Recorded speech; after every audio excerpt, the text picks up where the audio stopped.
One-on-one patient visits have been the backbone of healthcare for decades. Clinica has developed a group visit model as an alternative method to increase access and improve outcomes. Patients get the care they need, and clinicians enjoy the group dynamic. In the group visit model, medical visits are more engaging and even fun. A group visit is when we put a group of patients together, usually anywhere from 8 to 10, because sometimes it can be a little bit bigger, sometimes a little bit smaller, depending on what kind of group it is.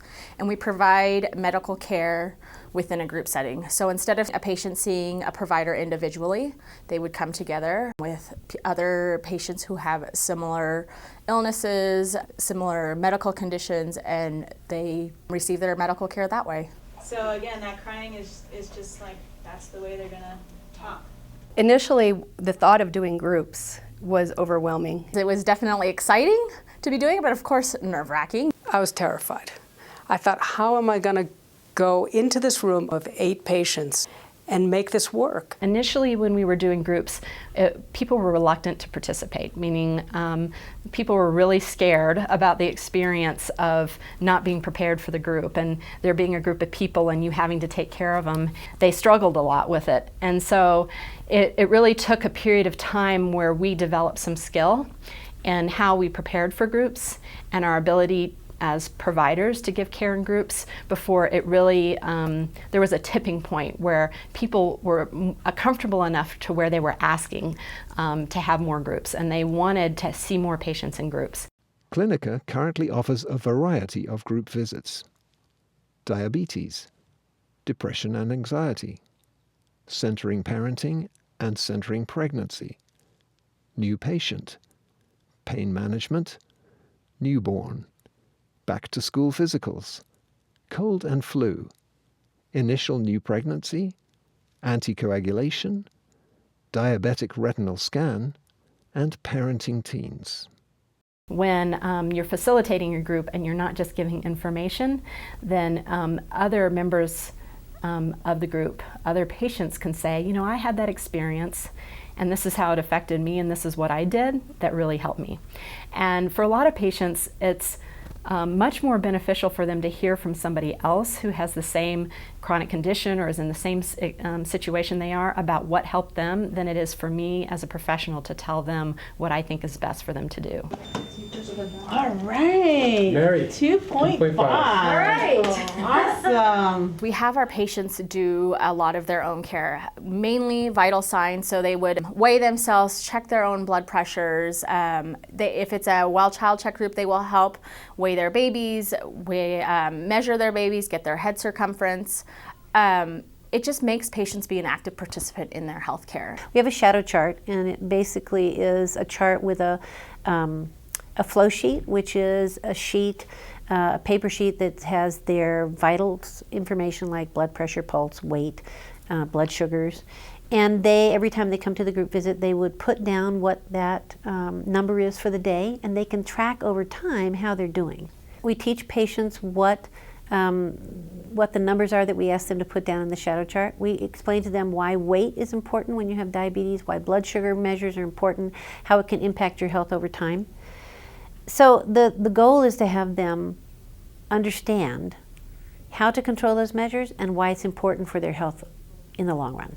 We encourage support, patient support, whoever that support component may be, maybe family, maybe friends, whoever. We encourage them to bring, if they need to, those other people, or if they want to.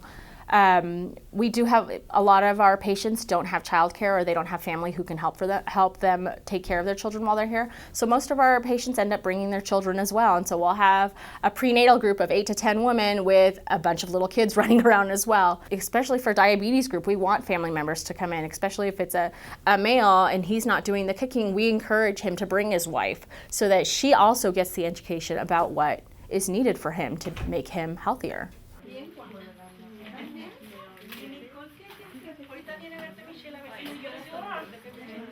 A group visit's it's a captive audience, so we can get flu shots done when they come in. So if we have diabetics, we have a diabetes group going on right now, then it's a great time to get them in, do their flu shots, get their pneumonia shots done if they haven't done that. It's a captive audience. Occasionally we will have speakers come in to help out with our groups. We'll have nutritionists come in and help us with a diabetes group or with a pregnancy group. We will have a lactation consultant come in to help out with a pregnancy group to talk about breastfeeding. We'll have a dental hygienist come in to talk about dental hygiene for whether it be a prenatal group or a well child check group. And see how long you can go without thinking about anything. I prefer to be talked to about the breathing experience of the guided meditation. It's not that. It's all a process of asking questions and then from there saying, okay, where do you want to be? How are you feeling about how you're doing with your diet and your exercise or whatever the topic may be? And then patients can move from there into developing their own self-management goals.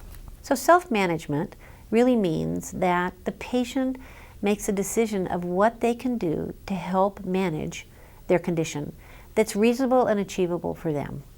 If you can't check your blood sugars 4 times a day, what would help you do that? Well, I can't afford the strips. I don't have the equipment to go, oh, okay.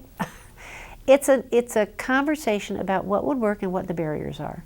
And how can we help you get through those barriers? What would help those barriers be gone?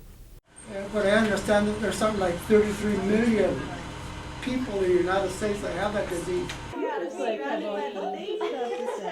The group setting is a great time to do social activities, and we, as patients who are isolated, especially who don't have other family members who don't know a lot of people out in the community, it's a great way for them to come in, interact with other people, and get to know a different set of people. And we always provide in our group visits time to socialize, whether it be when the group's starting or towards the end. Yeah, I loved having my pregnancy be in a group. Why did you like it? Just experiencing the same things at the same time as other women was really cool.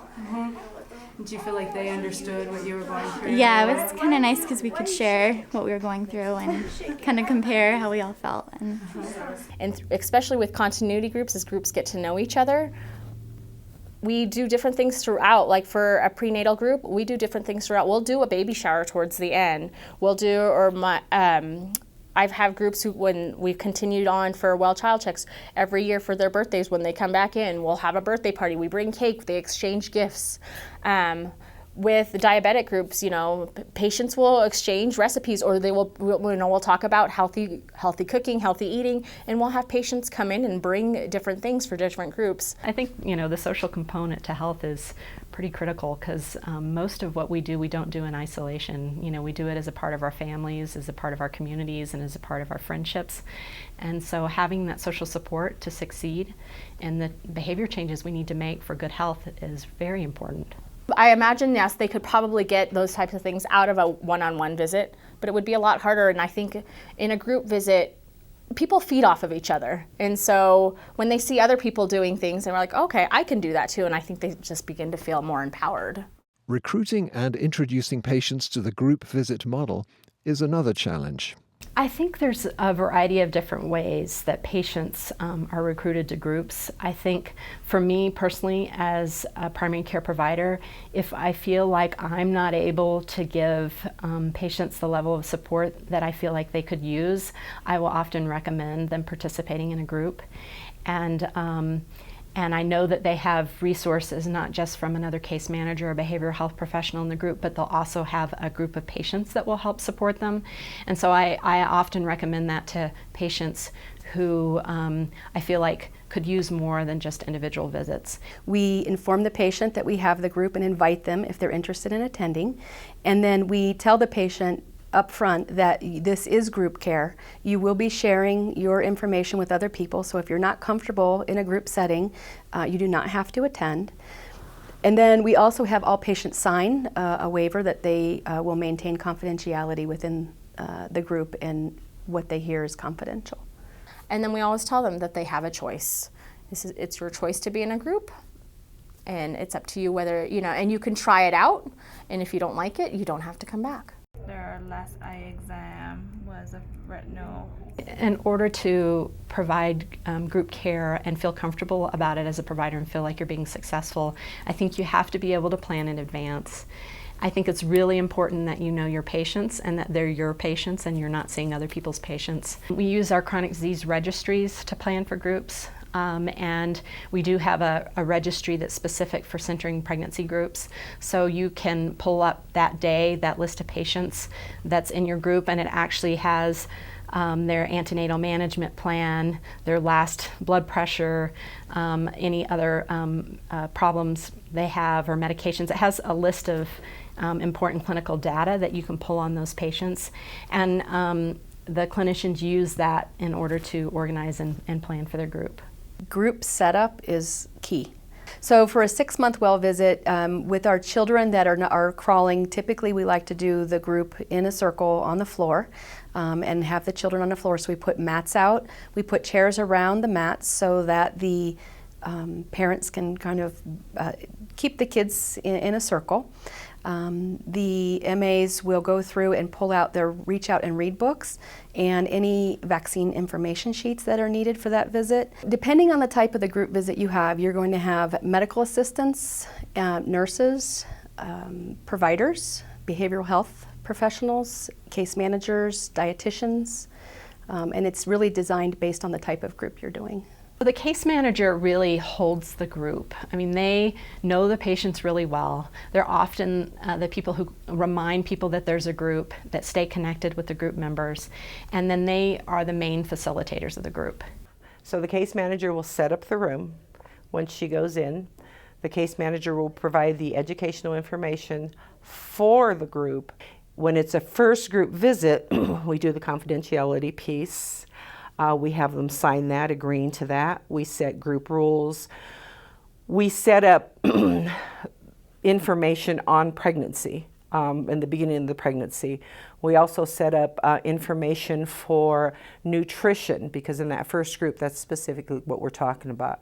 So we set the guidelines. A lot of times the patients can have a lot of questions for the provider. So in the beginning, when the case manager sets up that group, it's like, let the group know if you have questions, medical questions, bring them to the group or write them on the board. And when your provider's done, then she'll come in and we'll answer those questions. Scheduling can be one of the harder pieces of coordinating groups, more so than recruitment or actual visit flow. And at this organization, we do close to 1,000 groups a year. So you have to make sure that you have a system for keeping track of your rooms that you're going to be reserving for groups, who's attending the groups, who's going to call the patients for the group. So the scheduling of that and making sure that the provider schedule is blocked, the room is reserved, the staff are reserved to be at that group. Those are the challenges of that. I think another big lessons learned is that you do not need to have a group room that is an actual designated group room to start your care in groups. You can makeshift areas to do a group. We started our groups in a waiting room. Let's look at some specific group visit examples.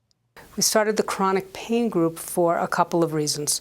First, we felt like this was a group of patients that weren't being tremendously effectively treated at People's, that there was a lot of discontent on both the parts of the providers and the patients as to their treatment, and there was a lot of subjectivity around how narcotics were given or not given on any day. And so we thought bringing people together in a group might be a more satisfying alternative for both the clinician and the patients. When we first called patients, some were very excited because they were looking for opportunities that were different, because they too were unhappy about the amount of medications they were taking and the amount of pain that they were feeling. And then there were patients who were very resistant to the idea, who were resentful that they were being asked to participate in a group. And so the first couple of groups, it was really challenging. And then there was a tremendous transformation, and people began to see that they weren't alone, that the isolation that they were feeling within their pain was something shared by other patients. Generally, they come back and we've asked them, how do you like this group? And they go, oh my God, this makes it so much better, because we've learned so many different ways. And it's just nice to hear other people who are in pain. I'm not the only one out there. Patients learn more from each other than they do from me as a medical provider, for sure. You know, I don't have all the answers. I might have some of the the concepts around how to handle pain, but they have the experience, and experience trumps. Our patients, interestingly enough, don't describe that they are feeling less pain. What they describe is that the pain bothers them less, that they live their lives outside of their pain. You know, patients have described it as, my pain is worse, but I feel better. Twice a week at the People's Clinic, we run a drop-in group for patients who are on anticoagulation. What that means is they are taking a medicine, a blood thinner, that requires monitoring. So they come in and we check if they are at the level of blood thinning that we want them to be. These patients require a lot of attention, and we're coming in and it was taking the nurses a lot of time to see the patients, and it was sort of disruptive in our workflow. And so one of the things we thought, let's try a group where they come in together, and then we can kind of concentrate that amount of work at a time we know when it's going to happen. And I've had a lot of diabetics tell me, you don't know what I'm going through because you're not diabetic. And so like I knew like for certain things it seemed like it made a lot of sense. So it's helpful for them to have other people who are in the same boat as them. It's much better than sitting in a little room by yourself waiting for the nurse to come in and stick your finger, and you know, you're with people. It's almost like a social thing, you know, for an hour. We help one another do it. The nurses don't really have to help you. You sit down. If you can't get the cuff on, your buddy helps you, you know, or one of the nurses will come help you. So it's kind of a mutual support group, if you will. Let me just look at your chart. Having a pharmacist in the group allows patients to get their medications adjusted immediately.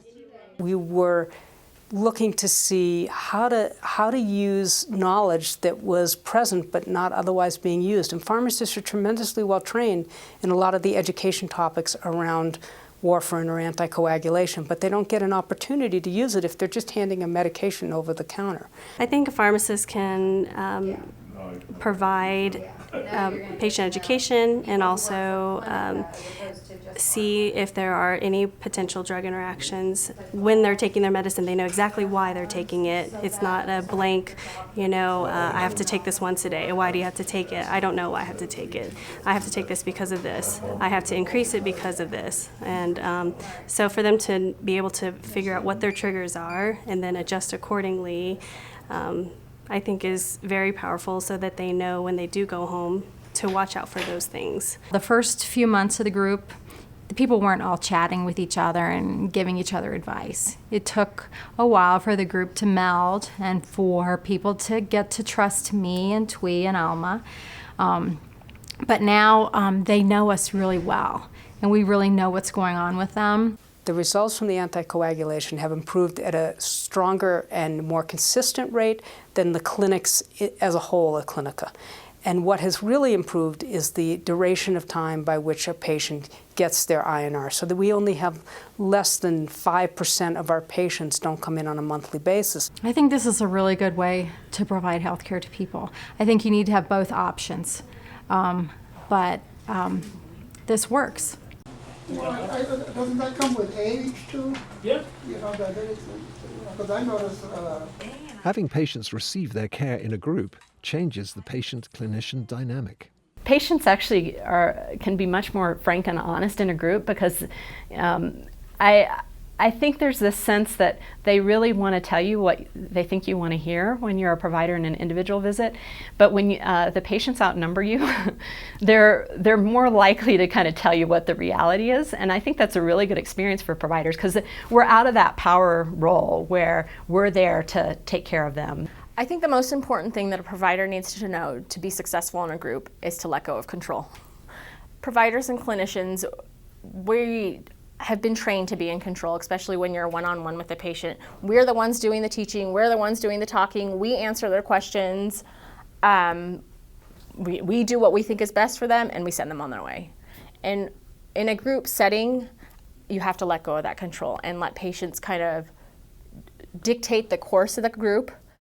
The data that Clinica collects shows that group visits result in good patient outcomes. One of the things that we've noticed from centering pregnancy groups is that our data has been improved dramatically. And I can give you some examples. Our first year of centering groups, we had a low birth weight rate in the general population of about 6.5%. And now, in our first year data for the centering groups was that our low birth weight rate was 3.13%. So we saw the low birth weight rate cut in half, which really surprised us. And then we also saw a variety of different things happening with our diabetes groups.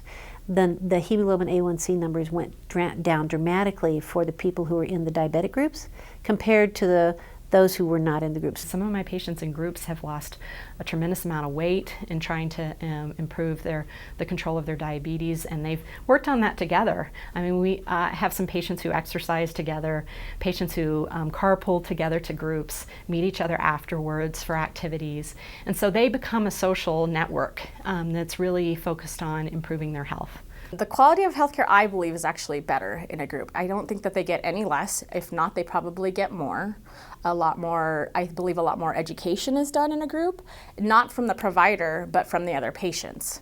I think that patients have a lot to bring to other people, and they can learn from each other. I love groups. I don't think there's anything like it to get across to people the information that you want to give them, but also to hear the information that they want to give us, because it's a two-way street. It's not just one way, it's two ways. I love group visits.